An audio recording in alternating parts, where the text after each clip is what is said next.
Hi friends, welcome to Miyani kitchen. നമുക്കിന്ന് brinjal കൊണ്ട് ഒരു അടിപൊളി മസാലക്കറി തയ്യാറാക്കിയെടുക്കാം. ഞാനിവിടെ ഒരു 7 കാണും ബ്രിഞ്ചാൾസ് എടുത്ത് വെച്ചിട്ടുണ്ട്.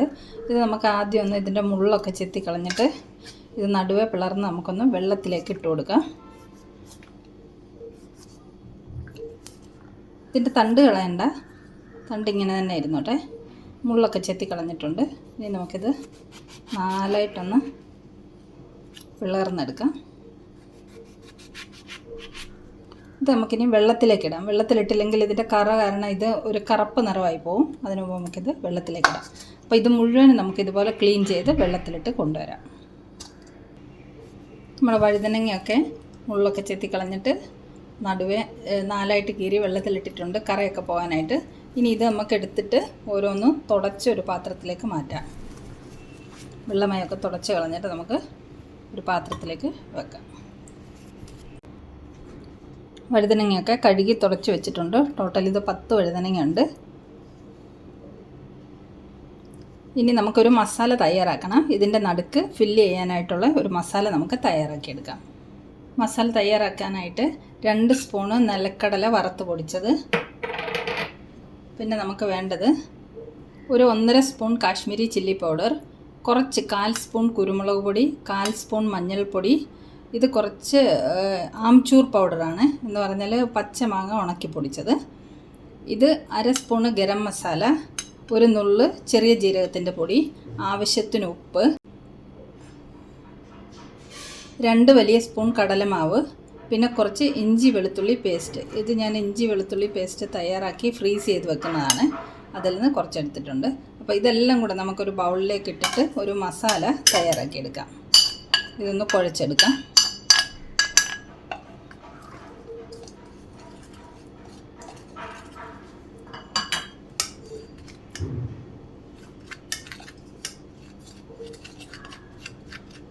ഇതിലേക്ക് നമുക്ക് കുറച്ച് എണ്ണ ചേർത്ത് കൊടുക്കാം.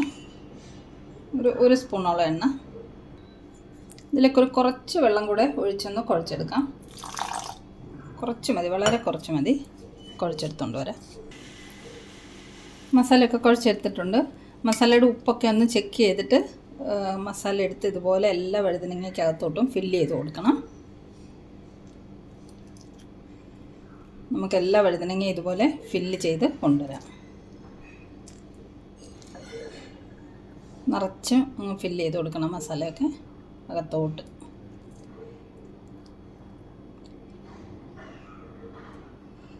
ഇനി ഇതെല്ലാം നമുക്കിതുപോലെ തന്നെ ചെയ്തെടുത്ത് കൊണ്ടുവരാം. നമ്മൾ വഴുതനങ്ങ എല്ലാം മസാല കൊണ്ട് ഫില്ല് ചെയ്ത് നിറച്ച് വെച്ചിട്ടുണ്ട്. ഇനി നമുക്കിതൊന്ന് ഫ്രൈ ചെയ്തെടുക്കണം. പാൻ അടുപ്പത്ത് വെച്ച് എണ്ണ ഒഴിച്ച് ചൂടായിട്ടുണ്ട്. നമുക്കിനി വഴുതനങ്ങ ഇതിലേക്കിട്ട് വറുത്തെടുക്കാം.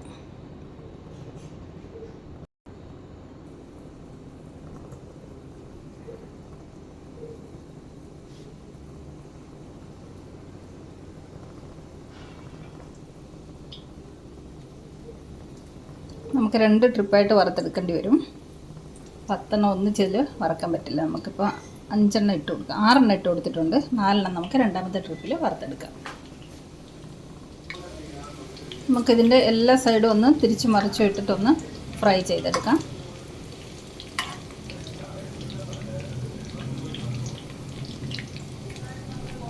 ഒരു 3 മിനിറ്റ് ഫ്രൈ ചെയ്താൽ മതിയായിരിക്കും. ഒരു 3 മിനിറ്റ് കഴിയുമ്പോൾ ഇത് കോരി മാറ്റിയിട്ട് നമുക്ക് അടുത്ത ട്രിപ്പ് ഇട്ട് കൊടുക്കാം. ഒരു 2 മിനിറ്റ് ആയിട്ടുണ്ട്. 1 മിനിറ്റും കൂടെ ഇത് ഫ്രൈ ചെയ്തിട്ട് നമുക്ക് കോരി മാറ്റാം. ഇതൊരു 3 മിനിറ്റ് കഴിഞ്ഞിട്ടുണ്ട്. ഇത് നമുക്ക് കോരി മാറ്റിയിട്ട് അടുത്ത ട്രിപ്പ് ബാക്കിയുള്ള 4 കൂടെ ഫ്രൈ ചെയ്തെടുക്കാം.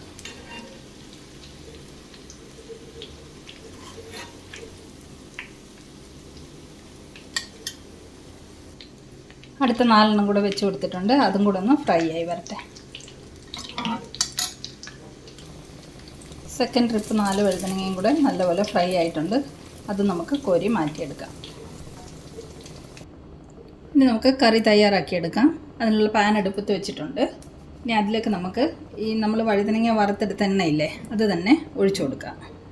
അതിൽ നിന്ന് കുറച്ച് എണ്ണ നമുക്ക് അരിച്ച് ഇതിലേക്ക് ഒഴിച്ചു കൊടുക്കാം. ഒരു 2 സ്പൂണോളം എണ്ണ ഒഴിച്ചു കൊടുക്കാം. അത്ര മതി. എണ്ണ ഒന്ന് ചൂടാവട്ടെ.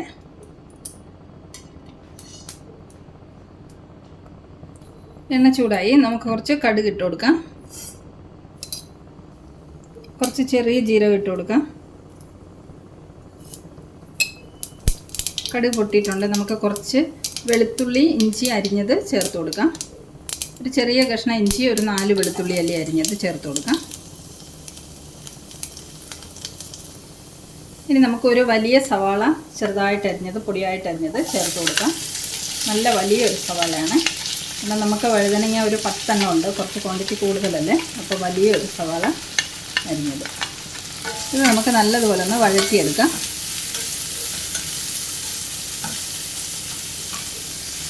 സവാളയിലേക്ക് നമുക്ക് കുറച്ച് ഉപ്പ് ചേർത്ത് കൊടുക്കാം. ഉപ്പ് ചേർക്കുമ്പോൾ സവാള പെട്ടെന്ന് വാടിക്കിട്ടും.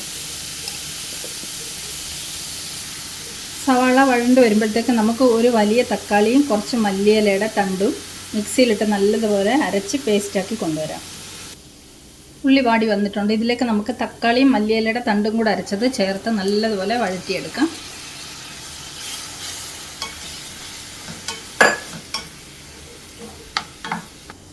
നമ്മുടെ ഉള്ളിയും തക്കാളി പേസ്റ്റൊക്കെ മൂത്ത് വന്നിട്ടുണ്ട്. ഇതിലേക്ക് ഇനി നമുക്ക് കുറച്ച് പൊടികൾ ചേർത്ത് കൊടുക്കാം.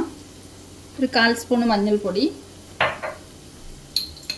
കുറച്ചൊരു 1/2 സ്പൂണോളം മല്ലിപ്പൊടി,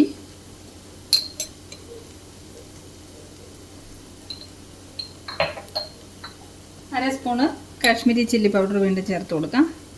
നമ്മൾ ഈ പൊടികളൊക്കെ മല്ലിപ്പൊടി ഒഴിച്ച് ബാക്കി പൊടികളൊക്കെ നമ്മൾ ബ്രിഞ്ചോൾ ഫ്രൈ ചെയ്തപ്പോൾ അതിൽ മസാല നിറച്ച് കൊടുത്തിട്ടുണ്ട്, അതിൽ മിക്സ് ചെയ്തിട്ട്. എന്നാൽ ഇതിലും നമുക്ക് മസാലയ്ക്ക് വേണ്ടിയിട്ട് കുറച്ച് പൊടികളും കൂടെ ചേർത്ത് കൊടുക്കുകയാണ്. ഈ പൊടികളും കൂടെ ഒക്കെ ഒന്ന് മൂത്ത് വരണം. 1/4 സ്പൂൺ ഗരം മസാലപ്പൊടി, കുറച്ച് കസൂരി മേത്തി, ഒരു സ്പൂണോളം. 1 മിനിറ്റ് ഇതെല്ലാം കൂടെ ഇളക്കി നമുക്ക് മൂപ്പിച്ചെടുക്കാം.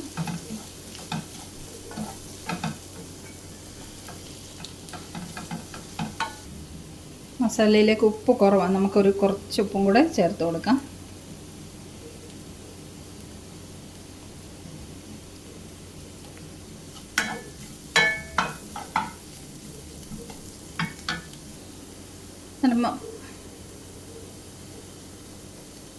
നമ്മുടെ മസാലയൊക്കെ മൂത്ത് വന്നിട്ടുണ്ട്. ഇനി നമുക്ക് മസാലയിലേക്ക് ചാറിന് ആവശ്യത്തിനുള്ള ചൂടുവെള്ളം ഒഴിച്ചു കൊടുക്കാം.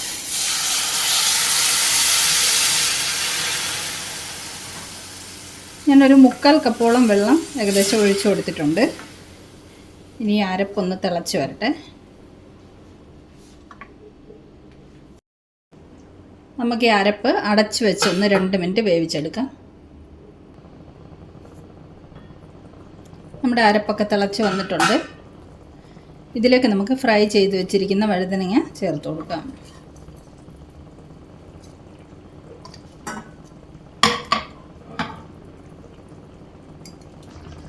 നമ്മൾ വഴുതനങ്ങ എല്ലാം ഗ്രേവിയിലേക്ക് ഇട്ട് കൊടുത്തിട്ടുണ്ട്.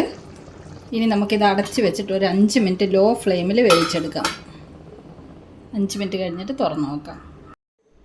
നമ്മുടെ കറിയൊക്കെ റെഡി ആയിട്ടുണ്ട്. ഫ്ലെയിം ഓൾറെഡി ഓഫ് ചെയ്തു. ഇതാ കണ്ട, ഈ മസാലയൊക്കെ വഴുതനങ്ങ ഇതുപോലൊക്കെ ഒന്ന് തിരിച്ചിട്ട് കൊടുത്തിട്ട് മസാലയൊക്കെ അതിൻ്റെ പുറത്തോട്ടൊന്ന് വെച്ച് കൊടുത്താൽ മതി. നല്ല അടിപൊളി നല്ല ഒരു മസാലയാണ്.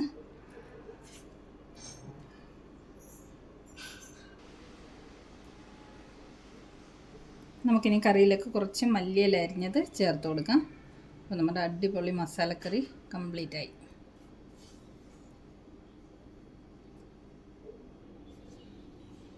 നമ്മുടെ വഴുതനങ്ങ മസാലക്കറി ചപ്പാത്തിക്കും പൊറോട്ടയ്ക്കും ചോറിനും ഒക്കെ കൂട്ടി കഴിക്കാൻ നല്ല അടിപൊളി ഒരു മസാലക്കറിയാണ്. അപ്പോൾ ഇതിൻ്റെ റെസിപ്പി ഇഷ്ടമായെങ്കിൽ തയ്യാറാക്കി നോക്കുക കേട്ടോ. അപ്പോൾ മറ്റൊരു സിമ്പിൾ റെസിപ്പിയുമായി നമുക്ക് മിയാനി കിച്ചണിൽ വീണ്ടും കാണാം. Thanks for watching the video.